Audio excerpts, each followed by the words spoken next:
بسم اللہ الرحمن الرحیم۔ الحمدللہ ہم حاضر ہیں روزانہ پروگرام سوال و جواب کے سلسلے میں۔ تو یہ قبلہ مفتی صاحب سے چند ضروری سوالات کے بارے میں معلومات حاصل کرتے ہیں۔ اچھا مفتی صاحب، مطلقاً قہقہ لگا کر ہنسنا کیسا ہے، اور نماز میں اس کا کیا حکم ہے کہ اگر کوئی نماز میں قہقہ لگا کے ہنستا ہے تو کیا اس کا وضو ٹوٹ جاتا ہے، اور نماز کا کیا حکم ہوتا ہے، یہ بیان فرما دیں۔ بسم اللہ الرحمن الرحیم۔ رب اشرح لی صدری ویسر لی امری واحلل عقدۃ من لسانی یفقہوا قولی، صلی اللہ علی محمد صلی اللہ علیہ وسلم۔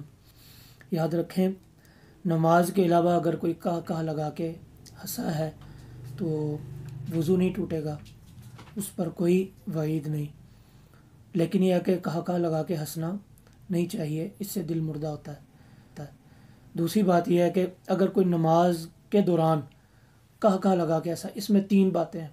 ایک ہوتا ہے تبسم، ایک ہوتا ہے ہنسنا، اور تیسرا ہوتا ہے کہا لگا کے ہنسنا۔ یہ تبسم کا مطلب یہ ہے کہ مسکرایا، نہ اس کو آواز آئی ہے نہ ساتھ والے کو آواز آئی ہے اس کے ہنسنے کی۔ ہنسنا کہتے ہیں کہ خود جب ہنسا ہے خود اپنے آپ کو اس کی آواز سنائی دے، تو جب خود اپنے آپ کو آواز سنائی دے اس کا مطلب یہ ہے کہ اس کی نماز ٹوٹ جائے گی، وضو نہیں ٹوٹے گا۔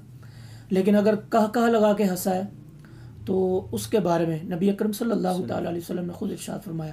حضرت معبد رضی اللہ تعالیٰ عنہ روایت کرتے ہیں کہ نابینا صحابی مسجد میں تو گڑھے میں گر گئے، تو صحابہ نماز پڑھ رہے تھے تو انہوں نے دیکھا تو وہ ہنسنے لگے نماز کے دوران۔ نبی اکرم صلی اللہ تعالیٰ علیہ وسلم نے ارشاد فرمایا، جو بندہ کہا لگا کے ہنسا ہے اس کی نماز بھی ٹوٹ گئی، وضو بھی ٹوٹ گیا ہے۔ تو اس کا مطلب یہ ہوگا نماز کے دوران اگر کوئی کہا لگا کے ہنسا ہے، اس کا مطلب یہ ہے کہ خود بھی آواز آئی ہے اور ساتھ والوں کو بھی آواز آئی ہے، اس کی نماز بھی ٹوٹ جائے گی، وضو بھی ٹوٹ جائے گا۔ تو اللہ پاک عمل کرنے کی توفیق عطا فرمائے۔